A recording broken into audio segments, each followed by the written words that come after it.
السلام علیکم ورحمۃ اللہ۔ الحمد للہ رب العالمین والصلاة والسلام علی رسول الکریم، اما بعد۔ میرے بہنوں اور بھائیوں، آج ایک نیا ٹاپک لے کے آیا ہوں۔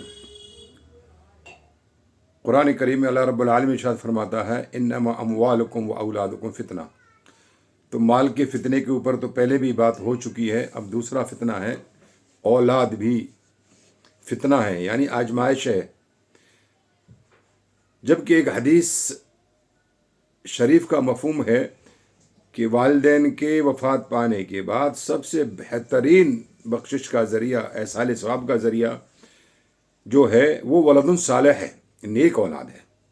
اگر نیک اولاد نیک رہی اور اپنے والدین کے لیے دعا کر دے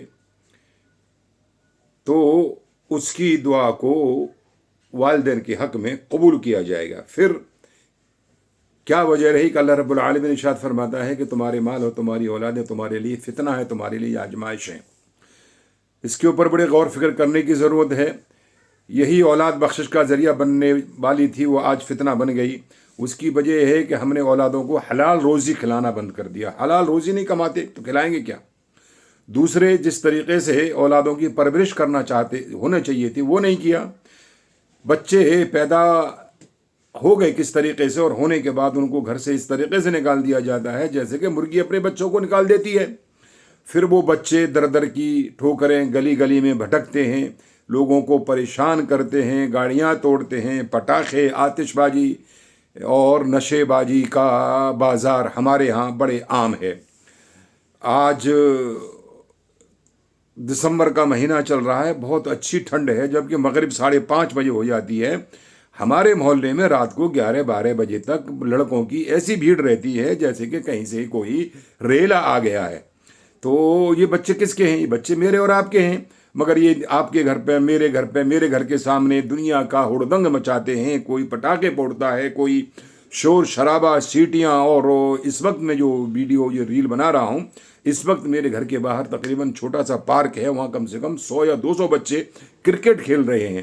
ان بچوں کو تو پڑھائی لکھائی میں ہونا چاہیے تھا، تو یہ کس کی کمی ہے؟ یہ والدین کی۔ والدین سے پوچھ ہوگی تبھی تو، جب ہم نے ان کی دیکھ بھال اور ان کی جس طریقے سے ان کا حق ادا ہونا چاہیے تھا وہ نہیں کیا، اور آج بچے سڑکوں پر اس طریقے سے رینگ رہے ہیں کہ مانو کوئی سیلاب آ گیا ہو، اور جھگڑتے ہیں، گالیاں بکتے ہیں، اور جو کچھ ہو سکتا ہے ان سے وہ اسے اپنا حق سمجھتے ہیں۔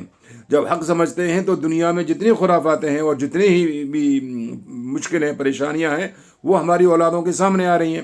جبکہ اللہ کے رسول صلی اللہ علیہ وسلم کی حدیث ہے کہ جب مغرب کی اذان ہو جائے، مغرب کا وقت آ جائے، تو اپنے بچوں کو گھروں میں قید کر دیا جائے، کیونکہ مغرب کے بعد شیطانوں کو چھوڑا جاتا ہے۔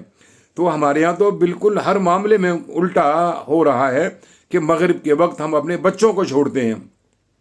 تو یہ میری اپنی سوچ، اپنی سمجھ ہے کہ شیطان بچوں کو کیا بہکائے گا؟ شیطان تو ان کی مکاریاں دیکھ کر کے، ان کا ہڑدنگ دیکھ کر کے خود ہی بھاگے گا۔ تو بچوں کو گھر میں رکھنا یہ اللہ کے رسول صلی اللہ علیہ وسلم کی تعلیم تھی، اور ان کو اچھی تربیت، اچھی تعلیم دینی چاہیے تھا، اور ہم نے بچوں کو پیدا کر کے پتہ نہیں کس کے لیے اس طریقے سے چھوڑ دیا گیا ہے جیسے کہ کوئی سرکاری ٹیم عذاب دینے کے لیے گھروں پر آتی ہے۔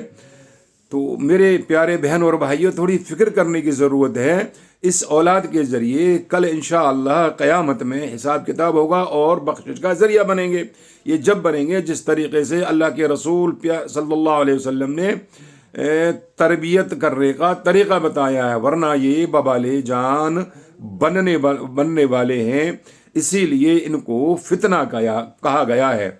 تو ہم اور آپ کو فکر کرنی چاہیے کہ ہماری اولاد گھر سے باہر کتنی دیر رہ سکتی ہے، اور کہاں تھے، کیوں تھے، ان سے سوال کیا جائے، پوچھا جائے، پڑھائی کے بارے میں ان سے پوچھا جائے۔ جب اس طریقے سے آپ ان کو مینٹین کریں گے اور پوچھ گچھ کریں گے تو شاید ہو سکتا ہے انشاءاللہ کہ کل بچے ہمارے اس تربیت کو پا جائیں گے جس تربیت کو پیارے رسول صلی اللہ علیہ وسلم نے بتائی ہے۔